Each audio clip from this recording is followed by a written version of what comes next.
Waarden political science or psychology? Yeah. Sociology. I always make the same mistake, but let's start.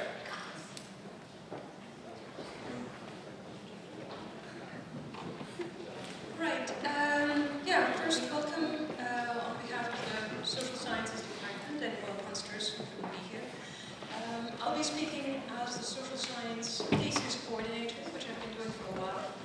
And this semester will be the biggest group ever we've had writing a thesis in the social sciences. And it will be a double credit thesis for all, unless it's an exception, I think. So it's a massive task for all of us to coordinate that and work with that. What I will do is I will make some general remarks about the social sciences and what to expect when you're writing your thesis in the social sciences. Now, I've chosen to start out with a cartoon of Calvin and Hobbes because I think many of you will feel that way, very often while you're writing the thesis. And I think, frustrated, lonely, or unhappy, or annoyed, or stressed. But I think the best way to prepare for the thesis is know what is expected of you, what the rules are, and what you can expect of us. So that's what I will try to cover in the few minutes I have. Now, what exactly do we expect? Now, it will sound very ambitious, but what we expect is something new, something original, something innovative, a little niche that you carve out for yourself in terms of research. So not a summary, not repeating what others have done, but that you come up with something that you think is relevant, useful, and a good addition to what exists out there. Now that's an ambitious plan for the bachelor's thesis, but we think, and we've seen in the past, that the theses can be excellent contributions to the existing academic literature. So that's the idea, that's where we start off. So it's hard, I think, especially coming up with a research question, a good research question, and I think it's well worth spending time thinking about a good question, a good idea, a topic, that you further explore with a fellow and or the supervisor together.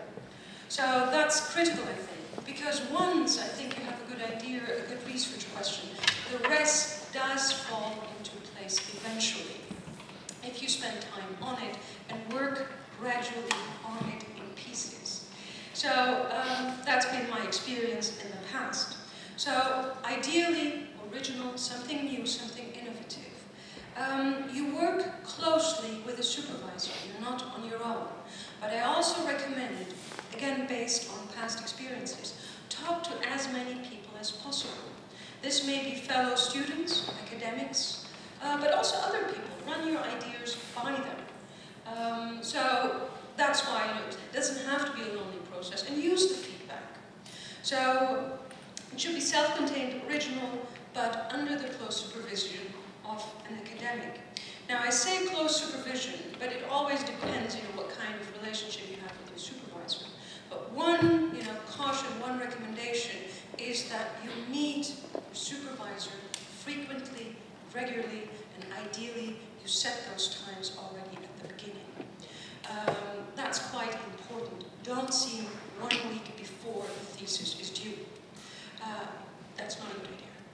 So, yeah, that's close supervision of an academic. It should be done independently, and it should be self-motivated. And what I mean by self-motivated is that it should be interesting. Do something that you like. Don't just do it because you have to do it. Do something that you think, is worthwhile pursuing, you find challenging, or that you really think, wow, I want to read more about this. Don't just do it because you have to. If it's interesting, it's much more, fun, I think, although it may not look like it right now, but eventually it will be, I hope. So, and finally, the big question that is always asked, and is like, how long does it have to be? How many pages? And for the social sciences, we do suggest, this is checked with well-monsters and formalized, and between 10 to 15,000 words is the suggestion we have for the social sciences. This means, whatever font, I don't know, I think it's probably times 12, 45 to 55 pages, double space. Now, of course, it may differ somewhat depending on the discipline. If you're doing a quantitative analysis, it's different. If you're doing an experiment, if you're doing an archival study, if you're doing a content analysis, also depends on the discipline and the material you cover depending on that discipline and field. But this is the suggested, this is sort of the frame that we're looking at, all right? Now, very often what we say, it's an extended research paper, but it's a little bit more than that. It goes deeper, and it is a bit more original than that, I guess, in a way. So that's to start out with.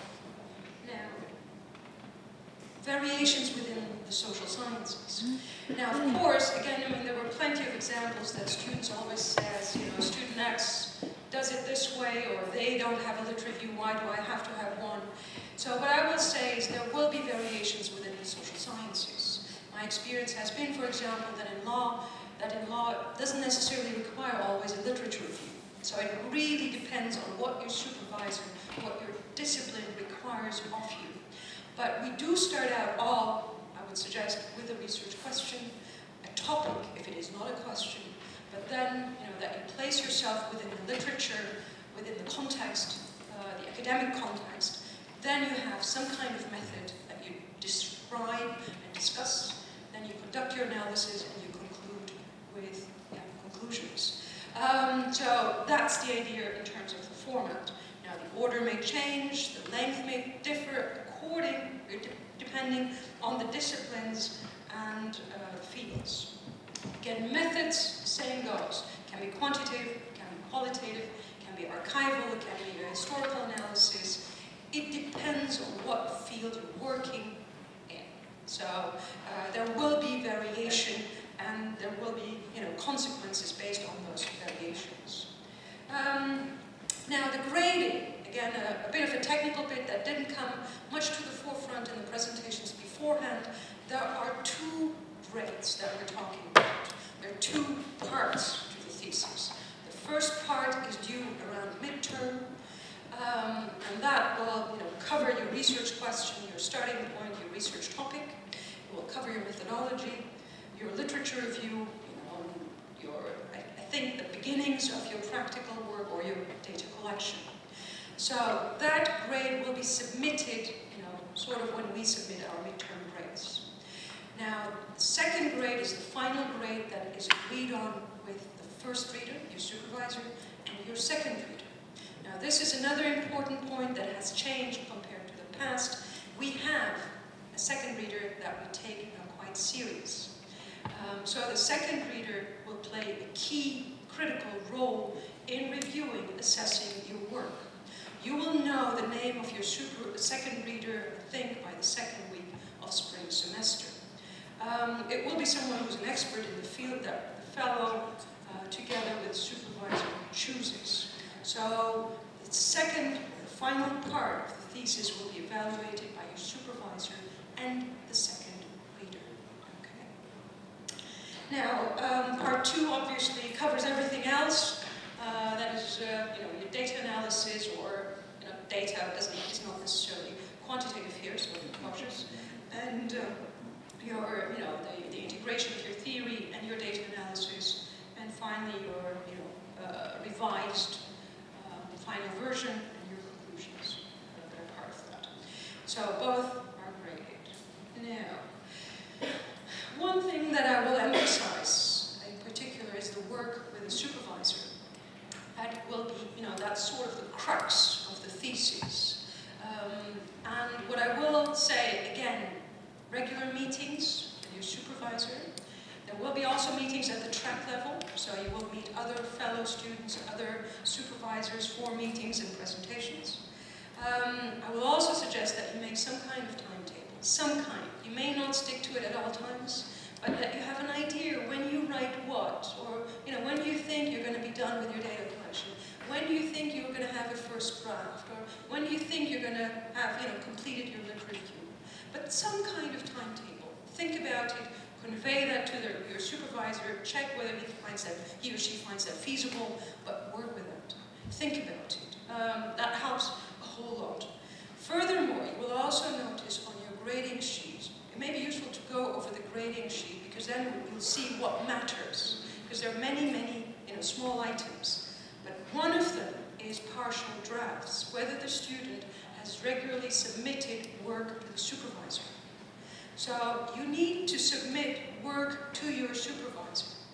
So, and that doesn't mean, like I said, at the very end, but bits and pieces. And there may be weeks where you don't produce anything, and you need to think and ponder, but do submit things.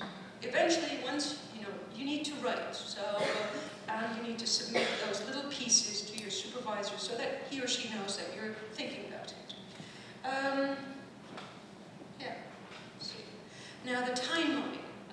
That's obviously critical as well. The timeline has been mentioned before, but for us as a social sciences, we plan, and again, a similar event like this, a kick-off event for the thesis in the second week of spring.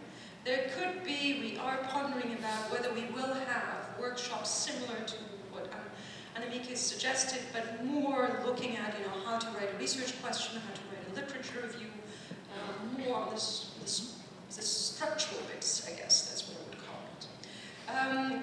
Also what is in the planning is presentations at the track level, but also general presentations at the very end of the semester, which are referred to as presentation tutorials. So, anyways, these you will hear about, we will let you know about them.